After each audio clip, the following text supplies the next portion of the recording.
যে লাইলাতুল কদরকে লাইলাতুল কদর কেন বলা হয়?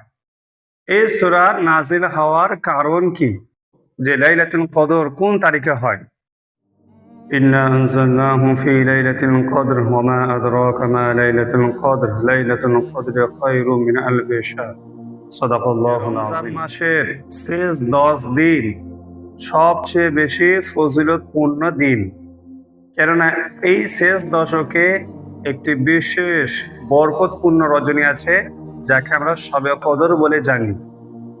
আল্লাহ তাআলা এই বরকতপূর্ণ রজনীর ফজিলত সম্পর্কে একটি কোরআন মাজিদের মধ্যে একটি সম্পূর্ণ সূরা নাযিল করেছেন, যার নাম হলো সূরাতুল কদর।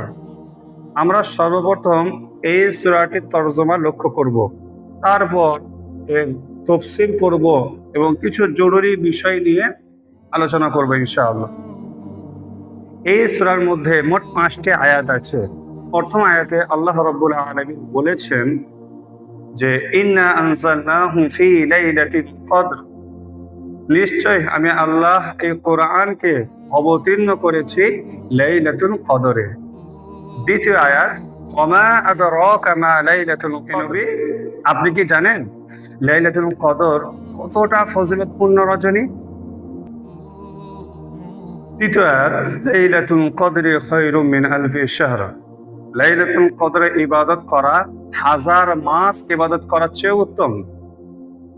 চতুর্থ আয়াত তানাজ্জালুল মালায়েকাতু ওয়ার রূহু ফিহা বিইذনি রাব্বিহিম মিন কুল্লি আমর, এই রজনীতে ফেরেশতা জিবরাইল আলাইহিস সালাম এবং অন্যান্য ফেরেশতাগণ তাদের প্রভুর নির্দেশ ক্রমে যাবতীয় মঙ্গলজনক বিষয় নিয়ে জমিনে অবতরণ করে।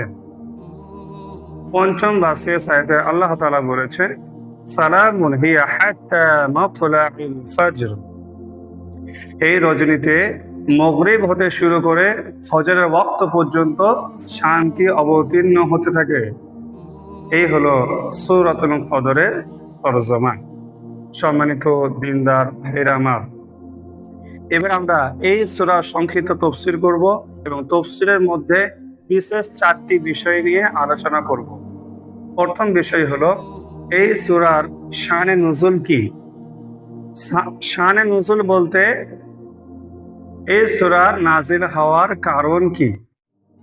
সুনানে কুবরা লিল বাইহাকির 8522 নম্বর হাদিসে হযরত আব্দুল্লাহ ইবনে আব্বাস রাদিয়াল্লাহু আনহু সঙ্গে হযরত মুজাহিদ রাহমাতুল্লাহ আলাইহি হতে বর্ণিত আছে, একবার রাসূল আকরাম সাল্লাল্লাহু আলাইহি ওয়াসাল্লাম সাহাবায়ে কেরামদের মজলিসে বসে বলেছিলেন যে বানু ইসরাইলের এক ব্যক্তি 1000 মাস যাবত হাতিয়ার কাঁধে নিয়ে আল্লাহর রাস্তায় যুদ্ধ করেছিল।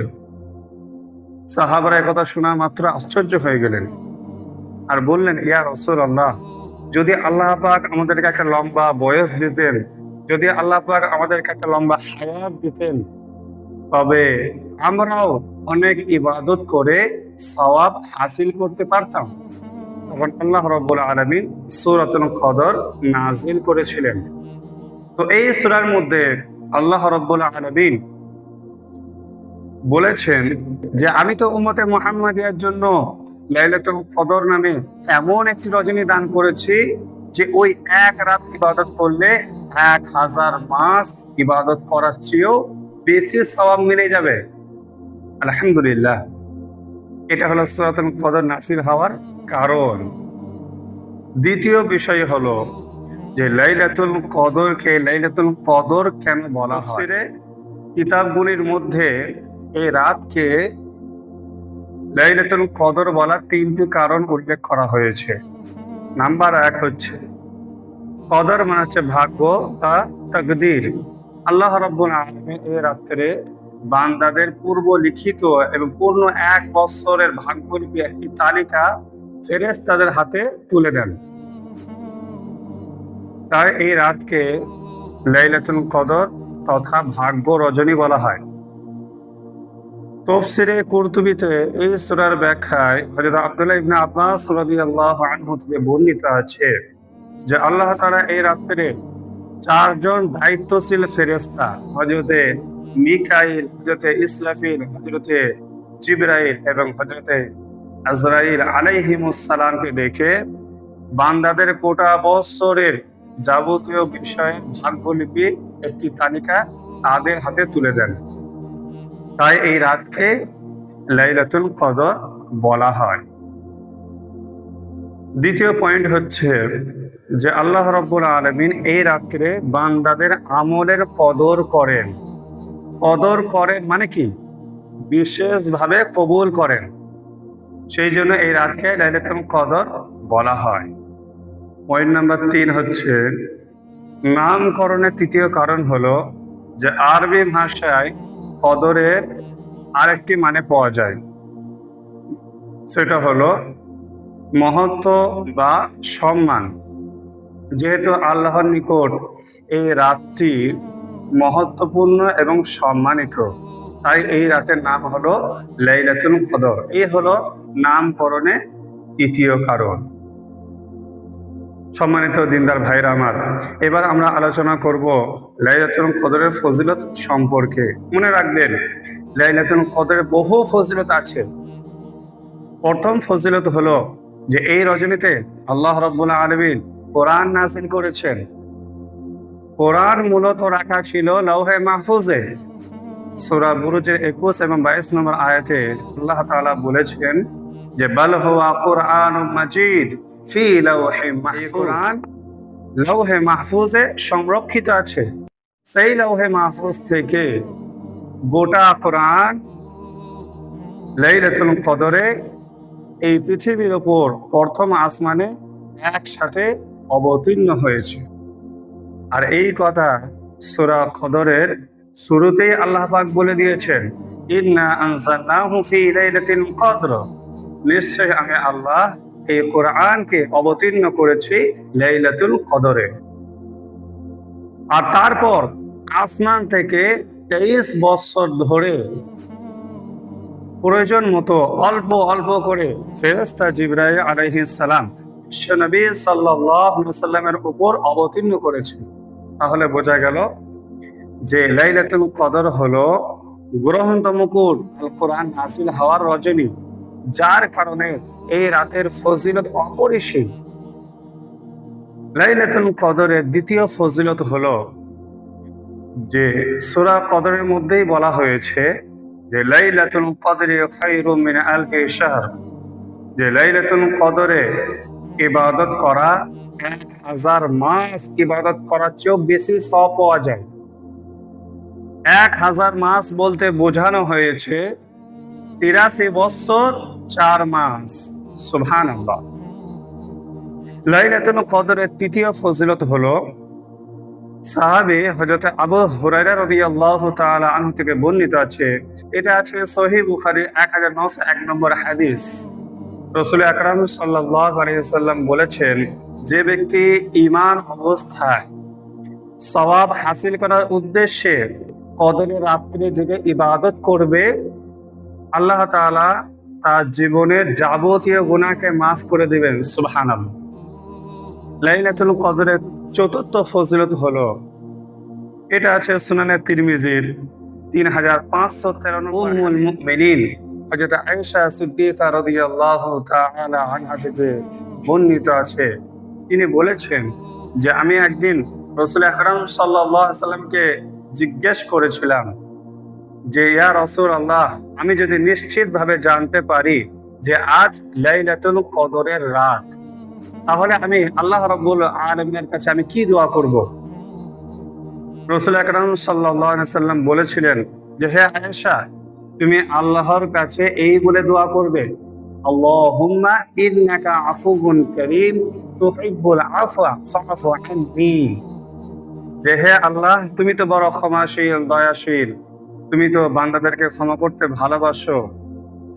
আজ তুমি এই পবিত্র রজনীতে আমাকে তুমি ক্ষমা করে দাও। তাহলে এই হাদিস দ্বারা বোঝা গেল যে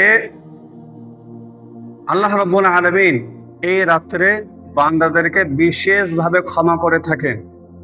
সেই জন্য তো বিশ্বনবী সাল্লাল্লাহু আলাইহি ওয়াসাল্লাম এই রাত্রে ক্ষমা প্রার্থনার জন্য আমাদেরকে একটি বিশেষ দোয়া শিখিয়েছে। সম্মানিত দিনদার ভাইরা আমার, এবার আমরা আলোচনা করব যে লাইলাতুল কদর কোন তারিখে হয়। এই বিষয়ে আমাদেরকে বিশেষ মনোযোগ সহকারে শোনা দরকার, কেননা আমরা অনেকেই শুধুমাত্র রমজান মাসের ২৭ তারিখের রাতটাকেই কদরের রাত বলে জানি, অথচ সহিহ বুখারীর ব্যাখ্যা গ্রন্থ ফাতহুল বারীর ৪র্থ খণ্ডের ২২৭ পৃষ্ঠায় কদরের রাত সম্পর্কে বহু উক্তি বর্ণিত আছে। এই বিষয়ে সাহাবা, তাবেঈন এবং তাদের পরবর্তী সালাফে সালেহিনদের থেকে প্রায় ৪৮টি উক্তি বর্ণিত আছে। হযরত আব্দুল্লাহ ইবনে মাসউদ রাদিয়াল্লাহু তাআলা আনহু থেকে বর্ণিত আছে, তিনি বলেছেন লাইলাতুল কদর গোটা বছরে যে কোনো রজনীতে হতে পারে, তবে অধিকাংশ উলামায়ে কেরামদের মতে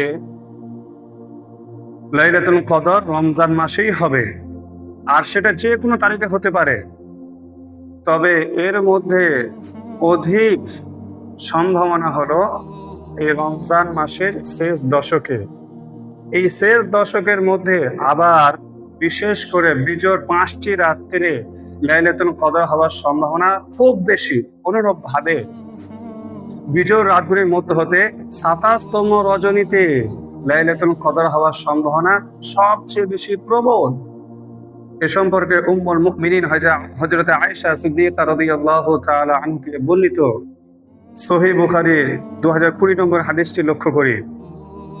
নবী করিম সাল্লাল্লাহু আলাইহি ওয়াসাল্লাম বলেছেন, হে আমার উম্মত, তোমরা রমজান মাসের শেষ দশকের লাইলাতুল কদরকে অনুসন্ধান করো। আবার সহিহ বুখারীর ২০১৭ নম্বর হাদিস, নবী করিম সাল্লাল্লাহু আলাইহি ওয়াসাল্লাম বলেছেন যে, হে আমার উম্মত, তোমরা লাইলাতুল কদরকে রমজান মাসের শেষ দশকের বিজোড় রাতগুলিতে সন্ধান করো।